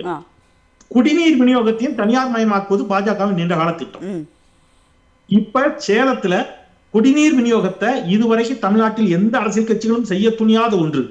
சூயஸ் என்ற ஒரு தனியார் நிறுவனத்துக்கு குடிநீர் விநியோகிக்கும் உரிமையை கொண்டு போய் தாவேகா அரசு கொடுத்துருச்சு. கோயம்புத்தூர் பகுதியில கடந்த அதிமுக ஆட்சியில அது நடந்தது அந்த மாதிரி. பட் இது வந்து முற்று முழுவதுமாக ஒரு மாநகராட்சி முழுவதும் கொடுத்து நீங்க வந்து ஒரு பெரிய இடத்துக்கு நகர்த்துறாங்க அப்படின்னு இன்னைக்கு சேலத்துல போராட ஆரம்பிச்சிருக்காங்க. அப்போ இப்ப நான் வேணா நீங்க சொல்றதுல நான் எப்படி புரிஞ்சுக்கிறேன், அப்போ பாஜகவின் செயல் திட்டத்தை செயல்படுத்துவதில் அதிமுகவுக்கும் தாவேகாவுக்கும் போட்டியும் வேணா வச்சுக்கலாம். கோயம்புத்தூர்ல நீங்க செஞ்சீங்களா, சேலத்துல நான் செய்யறேன் அப்படிங்கிற மாதிரியான ஒரு இடத்துக்கு நடந்திருக்கிறார்கள் என்றால், அப்ப பாஜகவின் செயல் திட்டத்தை கடந்த அதிமுக ஆட்சி காலங்களில் செயல்படுத்தி இருக்கிறார்கள். இப்ப தாவேகாவும் அதைத்தான் செய்யுதோ அப்படிங்கிற டவுட் வருது. இன்னொன்று, இவங்க கண்ணுக்கு தெரியாம மின் கட்டணத்தை உயர்த்தி இருக்கிறார்கள் அப்படிங்கறதை நான் ரொம்ப நாளா ஒரு குற்றச்சாட்டா சொல்லிட்டு வரேன். பலரும் அதை சொல்லி இருக்கிறாங்க. நீங்க வந்து 200 யூனிட் மின்சாரம் இலவசம் அப்படிங்கறதே ஒரு ஏமாற்று வேலை அப்படிங்கறதையும் நம்ம சொன்னோம். அதுக்கப்புறம் அவங்க அதுக்கு ஒரு விளக்கம் கொடுத்தாங்க. அவங்க சொன்னது என்னன்னா, நாங்க வந்து 500 யூனிட் வரை பயன்படுத்துபவர்களுக்குன்னு ஒரு ஒண்ணு வச்சாங்க. தேர்தல் அறிக்கையிலயோ அல்லது வந்து அவங்களுடைய பிரச்சாரத்திலயோ அதை சொல்லல. நம்முடைய ஆயிரம்விளக்கு தொகுதியுடைய முன்னாள் சட்டமன்ற உறுப்பினர் எழிலன் நாகநாதன் அவரு tneb.net.org அவங்களுடைய அபிஷியல் வெப்சைட்ல இருந்து எடுத்து ஒண்ணு போட்டிருக்கிறாரு. 6வது மாசம் 2026 வந்த ஒரு பில்லையும் 4வது மாசம் 2026 வந்த ஒரு பில்லையும் எடுத்து போட்டிருக்கிறாரு. அதுல என்ன பிரச்சனை அப்படின்னு கேட்டீங்கன்னா, முதல் 1 யூனிட்ல இருந்து 100 யூனிட் வரைக்கும் 0 ரேட். ஏன்னா 100 யூனிட் மின்சாரம் எல்லாருக்கும் இலவசம் ரைட். 101ல இருந்து 200 யூனிட் வரைக்கும் 100 யூனிட்டுக்கு ₹2.35, 201 யூனிட்ல இருந்து 400 யூனிட் வரைக்கும் 200 யூனிட்டுக்கு ₹4.07, 401 யூனிட்ல இருந்து 490 வரைக்கும் 90 யூனிட்டுக்கு ₹6.03 கடந்த முறை வசூலிக்கப்பட்டிருக்கு. இப்ப இவங்க ஆட்சிக்கு வந்த பிறகு அது என்ன மாறி இருக்கு அப்படின்னு கேட்டீங்கன்னா, இந்த 6வது மாசம் வந்த பில்லுல முதல் 100 யூனிட் திமுக ஆட்சி கொண்டு வந்தது ஃப்ரீ. 101 யூனிட்ல இருந்து 400 யூனிட்டா மாறும்போது 300 யூனிட்டுக்கு ₹4.07 கொண்டு வந்துடுறாங்க. 200 யூனிட் ஃப்ரீன்னு சொல்லி ₹4.07, அப்புறம் ₹6.03, அப்புறம் ₹8.04. நீங்க பில்லு வந்து கடந்த முறைக்கும் இந்த முறைக்கும் 1600 ரூபாய் 1700 அந்த இடத்துல 2800 ரூபாய் வந்திருக்குதுன்னு அவர் ஈபில இருக்கக்கூடிய அபிஷியல் வெப்சைட்ல இருந்து எடுத்து இதை போட்டிருக்கிறாரு. ஓகே. கண்ணுக்கு தெரியாம மின் கட்டணத்தையும் இவர்கள் என்ன செய்திருக்கிறார்கள், உயர்த்தி இருக்கிறார்கள். இப்ப காவிரி டெல்டா காய்ந்து போயிருக்கிறது. இன்றைக்கு மிக நிச்சயமாக இந்த தலைப்பு அதுவாக இல்லைனாலும் நான் இதை சொல்லணும்னு நினைக்கிறேன். இன்றைக்கு தமிழ்நாடு முதலமைச்சர் முன்னாள் முதலமைச்சர் மாண்புமிகு ஸ்டாலின் அவர்கள் ஒன்னு சொன்னார். அவர் சொன்னார்ல, அப்பாவை காணும் தேர்னார். ஒரு அப்பா தன் பையனுக்கு அறிவுரை சொல்வது போல சொன்னார், கர்நாடகாவிற்கு நீங்கள் செல்வது தவறான முன்னுதாரணத்தை ஏற்படுத்திவிடும், போகாதீர்கள், போகக்கூடாது, அது தேவையில்லாத சிக்கல்களை ஏற்படுத்தும். அதெல்லாம் கிடையாது, நீங்க என்ன சொல்றது நான் என்ன கேட்கறது, நான் போவேன்னு சொன்னார். இன்றைக்கு கர்நாடக முதலமைச்சர் நீங்க வர வேண்டான்ட்டு. நீங்க ரொம்ப நார்மலா எடுத்து பாருங்க சகோதரி. நாம யாருக்காவது ஒருத்தர் வீட்டுக்கு போன் பண்ணி நாளைக்கு உங்க வீட்டுக்கு வர்றாங்கன்னா நீ எங்க வீட்டுக்கு வர வேண்டாம்னால எப்படி இருக்கும்? அது எவ்வளவு அவமானம். இது ஒரு ஸ்டேட்டுக்கே அவமானம், 8 கோடி தமிழர்களுக்கும் அவமானம். இந்த அவமானத்தை தேடி தந்தது யார்? விஜய், இந்த நாட்டினுடைய முதலமைச்சர். நீங்க போறேன்னு சொன்னீங்க, அவர் வர வேண்டாங்கிறாரு. இப்ப இதுல கூடுதல் சிக்கல், இது விவசாயத்தோடு மட்டுமல்ல. இங்க மின்சார பிரச்சனை எங்க வருதுன்னு கேட்டீங்கன்னா, நீங்க அணைகள் நிரம்பாமல் போச்சுன்னா முறையாக நமக்கு மின் நிலையங்களிலிருந்து உற்பத்தி செய்யக்கூடிய மின்சாரமும் நமக்கு நடக்கும். இப்ப மின் உற்பத்தியும் சிக்கல், வெறும் விவசாயம் மட்டும் சிக்கல் இல்ல, மின் உற்பத்தியும் சிக்கல். இப்ப தொடர்ச்சி இது எல்லாமே ஒன்றோடு ஒன்று தொடர்புடைய ஒன்று அப்படிங்கறத நாங்க சுட்டி காட்டுறோம். அப்புறம் கடந்த திமுக ஆட்சியில 2 லட்சத்திற்கும் மேற்பட்ட விவசாயிகளுக்கு புதிதாக இலவச மின்சாரத்தை கொடுத்தாங்க. கொடுத்தும் கூட மின் தடை இல்லை. புதிய மின் இணைப்புகள் கொடுத்து புதிதாக ஏராளமான தொழிற்சாலைகள் இங்கே வந்த பிறகும் கூட மின் தடை இல்லாமல் கடந்த 5 ஆண்டு கால திமுக ஆட்சி நடைபெற்றது என்று சொன்னால், நீங்கள் ஆட்சிக்கு வந்தவுடன் மின் தடை, மின் கட்டண உயர்வு, தொழிற்சாலைகள் வெளியேற்றம், இன்றைக்கு டெல்டா காஞ்சி போய் கிடைக்குது, விவசாயிகள் ஒரு பக்கம் பாதிக்கப்படுகிறார்கள், மின் உற்பத்தியும் தடைபடுகிறதுன்னு சொன்னா, உங்களுக்கு நிர்வாக திறமை இன்னும் போதுமான அளவிற்கு திருவாளர் விஜய் அவர்களிடம் இல்லை. அவர் இன்னமும் அந்த ரீல்ஸ் போடுற மனநிலையிலையும் சினிமா ஷூட்டிங் நடத்துற மனநிலையும் தான் இருக்கிறார் என்பதுதான் தமிழ்நாட்டுக்கு பெரிய சிக்கலா இருக்கு. கண்டிப்பா சார், நம்ம தொடர்ந்து நம்ம பேசலாம். யாசிர், உங்ககிட்ட கேள்வி என்னன்னா, இப்போ சொல்ற மாதிரி விவசாயம் இது வெறுமனே ஒரு வீடுகளுக்கான பயன்பாடு அப்படிங்கிறதையும் தாண்டி மக்களுக்கு ஏற்படுகிற வீடுகளுக்கு ஏற்படுகிற பிரச்சனை, பொருளாதார பிரச்சனை என்பதை தாண்டி விவசாயம் பாதிக்கப்பட இருக்கிறது. இன்னொரு பக்கம் பார்த்தீங்கன்னா தொழிற்சாலைகள் பெரிய அளவில் பாதிக்கப்பட்டிருக்கின்றன அப்படிங்கிறதையும் பார்க்குறோம். நாம் இப்போ விவசாயிகளுக்கு ஏற்கனவே பயிர்க்கடன் விஷயத்தில் இந்த அரசு ஏமாற்றி இருக்கிறது, பெரிய போராட்டங்கள் நடந்துட்டு இருக்கு. இந்த சூழல்ல இலவச மின்சாரம் அப்படிங்கிறது விவசாயிகளுக்கு நீடிக்குமா இல்லையா அப்படிங்கிற ஒரு பெரிய கேள்வியை இன்னைக்கு எழுப்புதில்லை இந்த விஷயங்கள். கண்டிப்பாக அது ரொம்ப முக்கியமான ஒரு விஷயம்தான். ஏன்னா விவசாயிகளை பொறுத்த வரைக்கும் இப்போ ஆல்ரெடி தண்ணி இல்லாமல் பயிர்கள் கருகிட்டு இருக்கு ஒரு பக்கம். இன்னொரு பக்கம் நீங்கள் சொல்கிற மாதிரி அந்த பயிர்க்கடன் விஷயத்தில் பேங்க் எல்லாருக்குமே நோட்டீஸ் அனுப்பியிருக்கிறாங்க, நீங்கள் வட்டி கட்டுங்க, இஎம்ஐ கட்டுங்க அப்படின்னு சொல்லி நோட்டீஸ் அனுப்பியிருக்கிறாங்க. அதுலேயும் ஒரு சிக்கல் இருக்குது. இப்போ கூடுதலாக இலவச மின்சாரம் என்பது கொடுப்பாங்களா அப்படின்ற கேள்வி நோக்கி போகுது. தாவேக ஆட்சியை பொறுத்த வரைக்கும் அவங்க என்ன பண்ண நினைக்கிறாங்க அப்படின்னா, ஒரு விஷயத்தை எடுத்துக்கிட்டால் அந்த விஷயத்தில் பல்வேறு நிர்வாக பிரச்சனைகள் இருப்பதை தொடர்ந்து காட்டி அதை அப்படியே பிரைவேட்டுக்கு தூக்கி கொடுக்குற வேலையை பண்ணுறாங்க. உதாரணத்துக்கு நம்ம டாஸ்மாக் எடுத்துட்டோம்னு வச்சுக்கோங்களேன், இன்றைக்கி 2500 கடைகளுக்கு மேலே நாங்கள் பிரைவேட்டு கொடுக்க போகிறோம் அப்படின்ற ஒரு தகவலை வெளியிட்டிருக்கிறாங்க. இதற்கு முன்னாடி என்ன நடந்துச்சு, பாட்டிலுக்கு 10 ரூபான்றது பல்வேறு பிரச்சனைகள் கிளம்பிச்சு, அவங்கள போராட வச்சாங்க. போராட்டத்துக்கு அப்புறம் 25% அதிகமான சம்பளத்தை கூட்டி கொடுத்தாங்க. இப்போ அந்த டாஸ்மாக்லேயே ஒரு ரூல்ஸை கொண்டு வந்திருக்கிறாங்க. என்னென்னா 54 புதிய வகை மதுபானங்களை கொண்டு வர போகிறோம், வெளி மாநிலங்கள்லேருந்து கொள்முதல் பண்ணலாம்.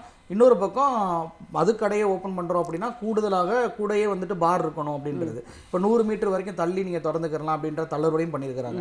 இதெல்லாம் பண்ணிவிட்டு கடைசியாக போய் இப்போ 2500 கடைகள் தனியாக இருக்குது அப்படின்னா யார் கொடுக்க போகிறீங்க அப்படின்ற ஒரு கேள்வி இருக்குது. அதே மாதிரி தான் பார்த்தீங்கன்னா மின்சாரத்துறையும் ஆரம்பத்தில் மின்வெட்டு திடீர்னு வருது. அதாவது 10 நாள் ஆட்சி மாற்றம் நடந்த அடுத்த நாள்ல இருந்து 10ஆம் தேதிக்கு அப்புறம் எப்படி இப்படி வருது அப்படின்றது மிகப்பெரிய ஒரு கொஸ்டின் மார்க்காக இருக்குது. அதுவும் இதில் ரொம்ப கவனிக்க வேண்டிய ஒரு விஷயம் என்னன்னா, திட்டமிட்டு பண்ணுவாங்களோ அப்படின்ற சந்தேகம். இந்த அருண் ராய் ஐஏஎஸ் ஒரு அறிக்கையில் சொல்கிறாரு, ரொம்ப முக்கியமான பாயிண்ட் அது. மே மாதத்தை ஒப்பிடும்போது ஜூலை மாதத்தில் அதிகமாக இருக்குது அப்படின்ற புகார் வந்திருக்கு அப்படின்றார். மே மாதம் யாருடைய ஆட்சி? திமுகவுடைய ஆட்சி. அதாவது ஏப்ரல் மே 2 மாதத்தை கணக்கிட்டு அதில் கட்டணத்தை கட்ட சொல்லுவாங்க. இப்போ இது தாவேக ஆட்சியில் தான் ஜூலை ஜூன் 2 மாதத்தில் வருவதை கட்டணத்தை கட்ட சொல்லுவாங்க. அப்போ திமுக ஆட்சி ஒப்பிடும்போது தாவேக ஆட்சியில் அதிகமான மின் கட்டணம் என்பது அதிகமாக வருது. என்ன டைம் பீரியட் டியூரேஷன் எதிர இருக்குன்னா ஒன்று கூட இல்லை. அப்படியே சொன்ன மாதிரி ஜூன் மாதம் அவ்வளவு ஒரு பெரிய மின்வெட்டு இங்கே இருந்துச்சு. மின்வெட்டு வந்த பிறகும் இப்படி வருது அப்படின்னா தொடர்ச்சியான பிரச்சனைகளை மக்கள் மன்றத்தில் கிளப்பி இது பிரைவேட்டுக்கு போனால் கூட நல்லதுதான் அப்படின்ற ஒரு விஷயத்தை கிளப்பி விட்டு ஈபியை வந்து பிரைவேட்டுக்கு கொடுத்துடலாம். பிரைவேட்டுக்கு போனால் என்ன ஆகும்? நீங்கள் வந்து தொழிற்சாலைகள்லேருந்து பள்ளிகளுக்கு பள்ளிவாசல்கள் கோயில்கள் கொடுக்கக்கூடிய கரண்ட்டுன்னு தனியாக இருக்குது, இலவச மின்சாரம் என்று விவசாயிகள் கொடுப்பது இருக்குது, எல்லாத்தையுமே கட் பண்ணிடுவாங்க. எல்லாத்தையுமே அதிகமான மின் கட்டணத்தை வசூல் பண்ண நெசவாளர்களுக்கான மின் சலுகை இருக்குது. அப்போ என்ன ஆகும்? அவ்வளோதான், மக்கள் வந்து மிகப்பெரிய அளவுக்கு நிதி நெருக்கடிக்கு உள்ளாவாங்க. அந்த அளவுக்கான வருமானம் எல்லாருக்கும் வருதா அப்படின்னு சொல்லி கேட்டால் அதுவும் கிடையாது. அப்போ இலவச மின்சாரம் தான் உங்களுக்கு கண்ணுக்கு உறுத்துதா அப்படின்ற சந்தேகம் எனக்கு வருது. ஏன்னா ஈபியை வந்து கடன் மேற்கொண்டு வாங்க விடாமல் பாஜக என்னெல்லாம் பண்ணாங்க அப்படின்றது நமக்கு தெரியும். செந்தில் பாலாஜி அவர்கள் மின்சாரத்துறை அமைச்சராக இருக்கும் போதே மிகப்பெரிய நெருக்கடி கொடுக்கப்பட்டு மின் கட்டணத்தை உயர்த்துங்க, அதாவது உதய மின் திட்டமே எது கொண்டு வந்தாங்க, மின் கட்டணத்தை தொடர்ச்சியாக உயர்த்தணும் அப்படின்ற அடிப்படையில் தான் ஒன்றிய அரசின் கீழே அதை கொண்டு வந்துட்டாங்க. இப்போது அந்த வெளிப்படையாக அந்த மின்சார கட்டணத்தை உயர்வை கூட வெளியே சொல்லாமல் மறைமுகமாக இவங்க அதை பண்ணுவதும், அதிகமான மின் கட்டணத்தை வாங்கி அதை வந்து மின்சாரத்துறைக்குள்ளேயே ரொட்டேஷனில் விடுவதும், இதெல்லாம் மிகப்பெரிய அளவுக்கு மோசமான ஒரு செயல் திட்டத்தோடு செயல்படுறாங்க. இது கண்டிப்பாக மக்கள் மன்றத்தில் மிகப்பெரிய கோபாலையை தான் ஏற்படுத்த போகுது. திரு அமுதரசன், இப்போ என்னென்னா சட்டம் ஒழுங்கு ஏன் இவ்வளவு மோசமாக இருக்குது, இவ்வளோ சீரழிஞ்சு போய் கிடக்குது, பெண்கள் மீது வந்து இவ்வளவு பாலியல் வன்கொடுமைகள் நடக்குது, ஏன் இதெல்லாம் வந்து நீங்கள் சரி செய்ய மாட்டேங்கிறீங்க அப்படின்னு கேட்கும்போது, நாங்கள் இப்போ தானே ஆட்சிக்கு வந்தோம், 2 மாதம் தானே ஆகுது அப்படிங்கிற மாதிரியான காலக்கெடுவை வந்து அவங்க சுட்டி காட்டிகிட்டே இருந்தாங்க. ஆனால் இந்த 3 மாதத்திற்குள் மற்றதெல்லாம் எப்படி அவங்களுக்கு தெரியுது அப்படின்ற ஒரு கேள்வி இருக்கு இல்லையா? ஏன்னா 6 மணி நேரத்தில் வந்து ஒரு டெண்டரை விட்டு க்ளோஸ் பண்ணலாம் அப்படின்னு ஒரு விஷயத்தை எடுத்திருக்காங்க. இன்னொரு பக்கம் பார்த்தீங்கன்னா அரசு வழக்கறிஞர்கள் நியமனத்தில் லஞ்சம் வாங்குறது இவ்வளவு வந்து ஒரு கிட்டத்தட்ட 350 கோடிக்கு மேலே வந்து புசி ஆனந்த் அவர்களுடைய இதில் இருக்குது அப்படின்னு சொல்கிறாங்க. இப்படி இது மட்டும் எப்படி தெரியுது அவங்களுக்கு? இப்போ உடனே பழியை தூக்கி திமுக மேலே போடுறது, இதை மட்டும் கரெக்டாக எப்படி அவங்க வந்து பண்ணுறாங்க? அதாவது அவங்களுக்கு சாதகமான வேலைகளை மட்டும் செஞ்சுக்கிறது. பாஜக மறைமுகமாக இன்னைக்கு தமிழ்நாட்டை ஆட்சி செய்து கொண்டிருக்கிறது அப்படிங்கிறத நம்ம பார்க்க முடிகிறது. எந்தெந்த வகையிலெல்லாம் எதெல்லாம் பாஜகவினுடைய கொள்கையோ அது எல்லாமே வந்து இன்றைக்கு தாவேக அரசால் நடைமுறைப்படுத்தப்பட்டு இருக்கு. இன்னும் வெளிப்படையாக சொல்லணும் அப்படின்னு சொன்னால், இந்த நீட் தேர்வு தொடர்பான ஆர்ப்பாட்டம் தமிழ்நாடு முழுக்க நடைபெற்று இருந்துச்சு, இந்தியா முழுக்க நடைபெற்றுச்சு. அப்போது தாவேக சார்பாக ஒரு அறிக்கை வெளியிருந்துச்சு. ஜனநாயகம் வந்து நசுக்கப்படுகிறது, வதைக்கப்படுகிறதுன்னு டெல்லியில் போராடிய மாணவர்கள் தாக்கப்பட்ட போது பதிவு போட்டாங்க. ஆனால் தமிழ்நாட்டு மாணவர்களை தமிழ்நாட்டு காவல்துறை வைத்து அடித்தப்ப முதலமைச்சரினுடைய விஜய் சார்பாக எந்த அறிக்கையும் வரவே இல்லை, தாவேக சார்பில் வந்துச்சு. அப்படி வந்த அதுலயும் எந்த இடத்துலையும் பாஜகன்னு இல்லை, எந்த இடத்துலையும் தர்மேந்திர பிரதான் இல்லை, எந்த இடத்துலையும் வந்து அவர்களை சாடி அந்த மாதிரியான எந்த விஷயங்களும் பேசப்படவே இல்லை. இப்போ நீட் தேர்வு தொடர்பான நீட் தேர்வு போராட்டம் முடிஞ்சிருச்சு, இப்போ தள்ளி வைக்கப்பட்டிருக்குது. திராவிடர் கழகம் அதிமுக ஆட்சி பொறுப்பில் இருந்தப்பவும் நீட் தேர்வுக்கு எதிராக போராடினுச்சு. தமிழ்நாடு முழுவதும் வாகன பிரச்சார பேரணி நடத்தினாங்க. திராவிட முன்னேற்ற கழகம் இருக்கும் பொழுதும் ஆட்சி பொறுப்பில் இருக்கிறப்போ திராவிடர் கழகம் நீட் தேர்வுக்கு எதிராக கடுமையாக போராடினாங்க. தமிழ்நாடு முழுவதும் வாகன பிரச்சார பரப்புரை பயணம் நடத்தினாங்க. நீ என்ன சொல்ற? உனக்கு யார் கொள்கை தலைவர்னு சொல்லிக்கிற?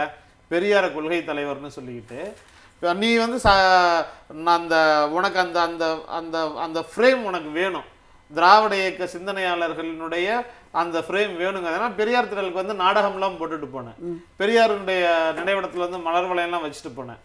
ஆனால் திராவிடர் கழகம் என்ன அடாவடியாக போகக்கூடிய ஆர்எஸ்எஸ் மாதிரியான இயக்கமா? கட்டுப்பாடோடு இயங்கக்கூடிய ஒரு இயக்கம். பர்மிஷன் வாங்கிட்டு இவங்க வாகன பரப்புரை பேரணிக்கு தான் போகிறாங்க. இங்கே தமிழ்நாடு முழுக்க நடந்த கண்டன போராட்டத்தில் கூட விஜய் கிழிச்சு தொங்க விட்டாங்க இளைஞர்கள், மாணவர்கள். இது திராவிடர் கழகம் ஒன்றிய அரசை நோக்கி கேள்வி கேட்குது.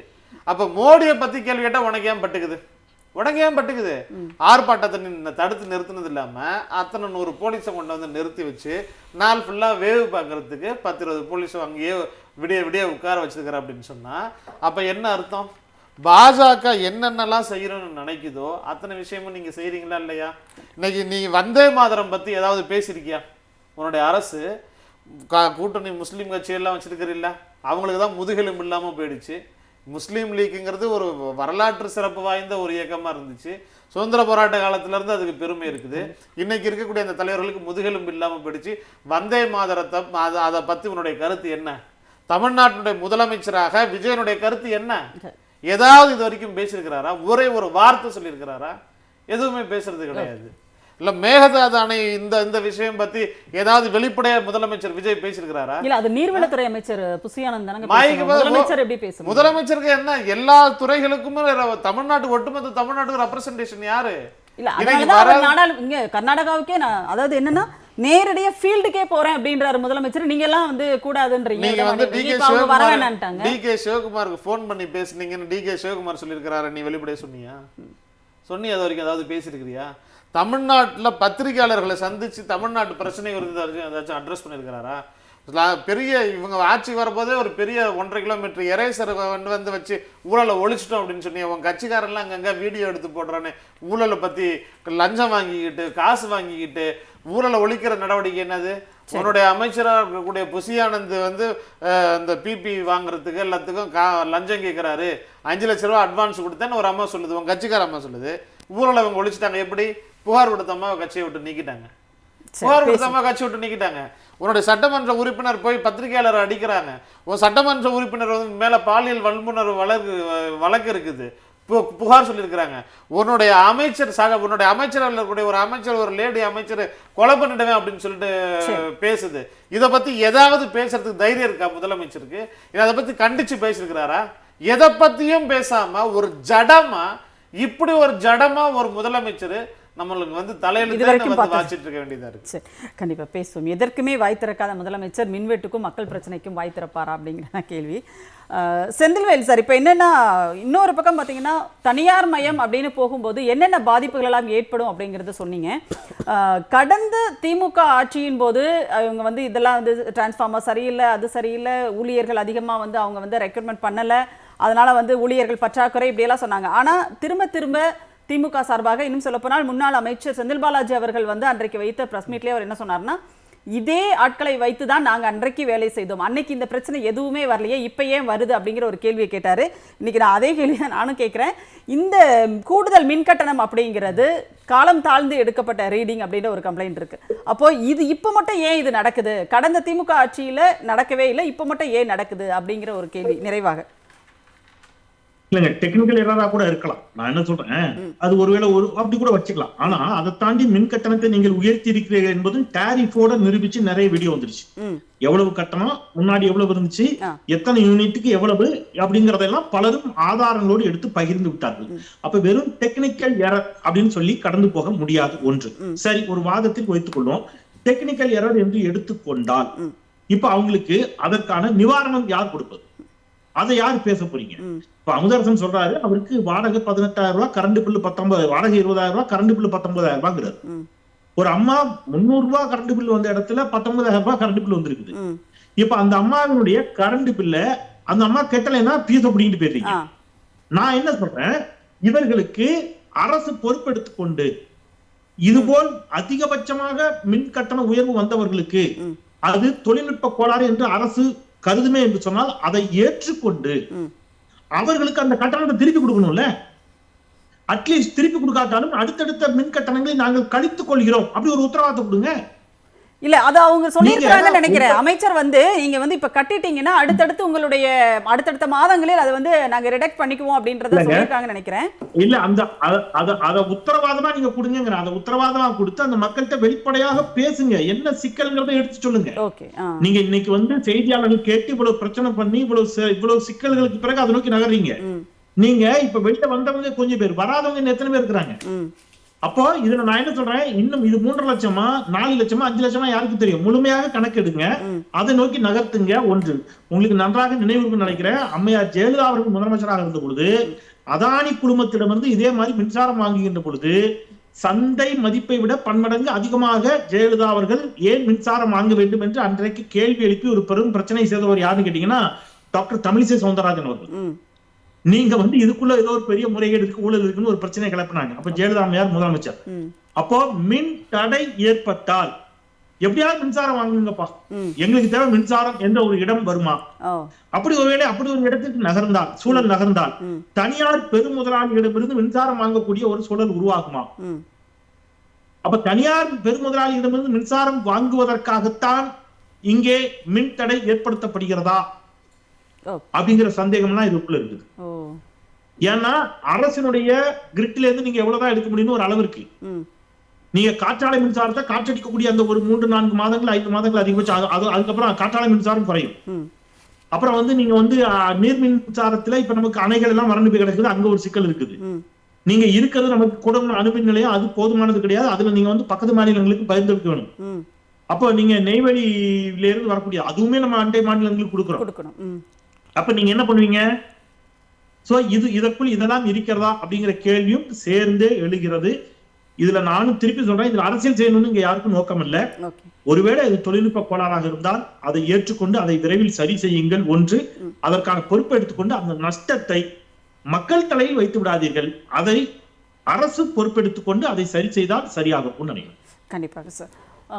சார், இப்போ செந்தில்வேல் சார் சொன்ன மாதிரி முழுக்க வந்து தனியார் மயத்தை நோக்கி நகர்த்துவதற்கான ஒரு வேலைகளை தான் இவங்க செஞ்சுட்டு இருக்காங்க அப்படிங்கிறத சொல்றாங்க. ஒரு வேலை அது சரியாகவே இருக்குமானால் அப்படி அவங்க தனியார் மயமாக்குகிறார்கள், ஒட்டுமொத்த மின்சாரத்துறையும் தனியார் மயமாகிறது அப்படின்னு சொன்னா, இப்போ மின் கட்டணம் உயர்கிறது, இதெல்லாம் ஒரு பக்கம் இருந்தாலும் அதில் வேலை செய்கிறவர்களினுடைய நிலை என்னவாகும், மின்சார துறையினுடைய ஊழியர்களினுடைய நிலை என்னவாகும் அப்படின்னு ஒரு கேள்வி இருக்கு இல்லையா? இது அவங்களுடைய வாழ்வாதாரம் சார்ந்த ஒரு பிரச்சனையாகவும் அது மாறுமே? இல்லை, உறுதியாக மாறும். ஏன் அப்படின்னா, இப்போ நம்ம மின்வாரியத்தில் ஆள் பற்றாக்குறை இருக்கிறாங்க, நிறைய ஒப்பந்த தொழிலாளர்கள் தான் பணியில் இருக்கிறாங்க. இவங்களெல்லாம் நான் வேலைக்கு பெர்மனன்ட் பண்ணுவேன் தான் விஜய் வந்து வாக்குறுதி கொடுத்தாரு. ஆனால் அதை பற்றி எந்த அறிவிப்புமே இல்லைன்னு வச்சுக்கோங்களேன். இப்போ இந்த நிரந்தர பணியாளர்கள் அத்தனை பேரையுமே குறைக்க ஆரம்பிச்சிருவாங்க. தனியாருக்கு போயிருச்சு அப்படின்னா ஒப்பந்த பணியாளர்கள் அதிகமாக மாற்ற ஆரம்பிப்பாங்க. இப்போ இந்த இபிக்கு ஏஇ வந்து எப்படி எடுப்பாங்கன்னா எக்ஸாம் வச்சு எடுப்பாங்க. அந்த எக்ஸாமுக்குள்ள தனியார் வட இந்தியாவிலிருந்து அதிகமான ஆட்களை வர வைக்க ஆரம்பிச்சிருவாங்க. ஒரு நிமிஷம், ஒன்றும் பிரச்சனை இல்லை, குடிச்சிட்டு பேசு. மின் கட்டண உயர்வு வந்துச்சுன்னா இப்போ எப்படி நம்ம அரசாங்கத்தை நோக்கி கேள்வி எழுப்புறோமோ அது மாதிரி கேள்வியெல்லாம் எழுப்ப முடியாது. தொழில் நிறுவனங்கள் இப்போ வந்து அரசாங்கம் வந்து இப்போ என்ன பண்ணோம்னா, தொழில் நிறுவனங்களுக்கு வந்து சில சலுகைகள் கொடுப்பாங்க.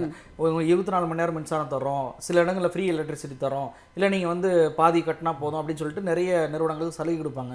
அதையெல்லாம் தடைபடும். அந்த நிறுவனங்கள் எல்லாம் வேறு மாநிலத்துக்கு போகக்கூடிய ஒரு சூழல் வரும். இல்லைனா அந்த நிறுவனங்கள் நேரடியாக அவங்க கிட்ட போயிட்டு டீல் பண்ணுவாங்க. இப்போ டிஎன்இபியில் வந்துட்டு நிறைய கடன் வந்து இருக்குது. இந்த கடன் வந்து அரசாங்க பொறுப்பில் இருக்கக்கூடிய கடன். இதை வந்துட்டு ஒரு சில நேரத்தில் ரொட்டேஷனில் மாற்றி விட்டுக்குருவாங்க. ஸோ அதை வந்து மக்கள் தலையில் வந்து கட்டாமல் டிஎன்இபியை அதை வந்து சால்வ் பண்ணுறக்கூடிய வேலையில் ஈடுபடும். இப்போ அமைச்சர் கூட வெள்ளை அறிக்கையில் 2 லட்சம் கோடிக்கு மேலே கடன் இருக்குது அப்படின்னு சொன்னார். இது எல்லாம் என்ன பண்ணணும்னா, இப்போ வந்துட்டு தனியார் வந்துருச்சுன்னா அவங்களுக்கு நம்ம பணம் கட்டியே ஆகணும். இப்போ இபி வந்து வசூலிக்கிறாங்களோ இல்லையா மக்கள்கிட்ட, அந்த பணத்தை வந்து கட்டாயம் கொடுத்தே ஆகணும். இல்லைன்னா கரண்ட் நான் சப்ளை பண்ண மாட்டேன் அப்படின்றான். கரண்ட் சப்ளை பண்ணலான்னா இங்கே விவசாயத்திலேருந்து சின்ன சின்ன தொழில் நிறுவனங்கள்லேருந்து தொழிற்சாலைகள்லேருந்து பாதிக்கப்பட்டு இருள் தேசத்தை நோக்கி போயிடும். அப்போ முதல்ல நமக்கு வரக்கூடிய வருமானத்தில் முதல் பணத்தை அவங்ககிட்ட தான் கொடுக்கக்கூடிய டிமாண்ட் வந்துடும். இதில் நிறைய பிரைவேட் வருவாங்க. அதானியிலேருந்து டாட்டாலேருந்து நிறைய பிரைவேட் இருக்கு. அவங்க சொல்கிற விலைக்கு தான் நம்ம மின்சாரம் வாங்க, அவங்க இஷ்டத்துக்கு ரேட்டை ஃபிக்ஸ் பண்ணி நான் நேரடியாக கன்சியூமர்கிட்ட போயிடுவாங்க. அப்போ டிஎன்இபின்னு இவ்வளோ ஆண்டு காலம் உருவாக்கி இவ்வளோ தூரத்திற்கு வந்து மிகப்பெரிய அளவுக்கான நிறுவனமாக வளர்த்தது எல்லாமே காலியாயிரும். இப்போ இந்த பெட்ரோல் டீசல் விலையினுடைய உயர்வை கட்டுப்படுத்தவே முடியாமல் போகுது இல்லையா? அந்த மாதிரி தான் மாறும். அப்போ பிரைவேட்டு வந்து நிறுவனங்கள் அவங்க வந்து எல்லா இடங்கள்லையும் டெண்டர்கள் விட்டு அந்த தொழில் கருவிகளை வந்து இது பண்ணுறதுல போஸ்டில் இருந்து பெரிய பெரிய தொழிற்சாலைகளுக்கான டிரான்ஸ்ஃபார்மர்லேருந்து அத்தனையுமே அவங்களே கொள்முதல் பண்ண ஆரம்பிப்பாங்க. இது அரசாங்கத்திடமிருந்து மிகப்பெரிய ஒரு கார்பரேஷனே வந்து கையை விட்டு போகும். இது வந்து மிகப்பெரிய அளவுக்கு நிதி சுமையை மக்கள் மன்றத்தில் ஏற்படுத்தும். அது வந்து தமிழ்நாடு அளவில் அந்த மாநில அளவிலான பாதிப்பாகவும் மாறும். அது தொழில் நிறுவனங்கள் போச்சோம்னா வேலை வாய்ப்பு இல்லாமல் போகும். இளைஞர்களுக்கு வந்து கல்லூரி பள்ளி படிக்கும் போது கரண்ட் இல்லைன்னு சொல்லிட்டு முதலமைச்சருடைய தொகுதியில் 3 நாள் ஸ்கூல் லீவ் விட்டாங்க. அது போன்ற நிலைமைக்கெல்லாம் போச்சு அப்படின்னா தமிழ்நாடு மிகப்பெரிய ஒரு இருண்ட காலத்தை நோக்கி போகும். அதுக்கு தான் தாவேகா முயற்சி பண்ணுறாங்களோ அப்படின்ற சந்தேகம் வருது. இதை தவிர்க்கணுன்றக்காக தனியாரை லாபி பண்ணி கண்ட்ரோலில் வச்சுக்கணுன்ற நிலையை தமிழ்நாடு வந்து அடைந்து விடக்கூடாது அப்படின்றதான் என்னுடைய எதிர்ப்பாக. அமுதரசன், உங்களுடைய நிறைவு கருத்தாக, அதாவது என்னன்னா தனியார் மயமாக்கம் அப்படிங்கிறது ஒரு பெரிய விஷயம். அது ஏன்னா அதனால ஒட்டுமொத்தமாக எந்த அளவுக்கு பாதிப்புகள் ஏற்படும் அப்படிங்கிறது அனைவருக்குமே தெரியும். அப்படிப்பட்ட ஒரு மிகப்பெரிய ஒரு விஷயத்தை நோக்கி ஆட்சிக்கு வந்து இந்த குறுகிய காலத்தில் ஒரு 3 மாதத்திற்குள்ளாகவே ஒரு அரசு நகர்கிறது அப்படிங்கிறத நீங்க எப்படி பாக்குறீங்க? நிறைவாக இல்லை, ஒன்றிய அரசு என்ன செய்தாலும் என்ன முடிவெடுத்தாலும் அதை எதிர்த்து கேள்வி கேட்கக்கூடிய திராணியோ அதற்கு எதிர்த்து சண்டை செய்யக்கூடிய அந்த துணிச்சலோ இந்த அரசுக்கு கிடையாது. அப்படி இருந்திருந்தா இந்த சூப்பர் ஸ்பெஷாலிட்டி படிப்புகள் 151 இடங்களை வந்து இப்போ தரை வாத்துட்டு இருக்காது. அதற்கு வாதாடுவதற்காக ஒரு சீனியர் கவுன்சில் போட்டு அது கூட அவங்க போகல. அந்த அளவிற்கு தான் வந்து அலட்சியமாக இந்த அரசு வந்து செயல்பட்டு இருக்குது.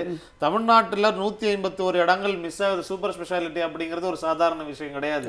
அது எவ்வளவு போராடி பெற்றிருக்கிறோம். அதே மாதிரி இதுதான் ஒரு பானை சோற்றுக்கு ஒரு சோறு பதங்கிற மாதிரி இந்த மாதிரி இந்த பிரச்சனைலாம் நம்ம தான் பார்த்து ஐயோ அம்மான்னு நம்ம வயிற்றுலையும் வாயிலையும் அடிச்சுன்னு, ஏன்னா நம்ம போராட்ட காலத்தில் நின்றுருக்கோம், நம்ம அதற்காக சண்டை பண்ணியிருக்கிறோம், அதை வந்து போராடி பெற்றிருக்கோம்.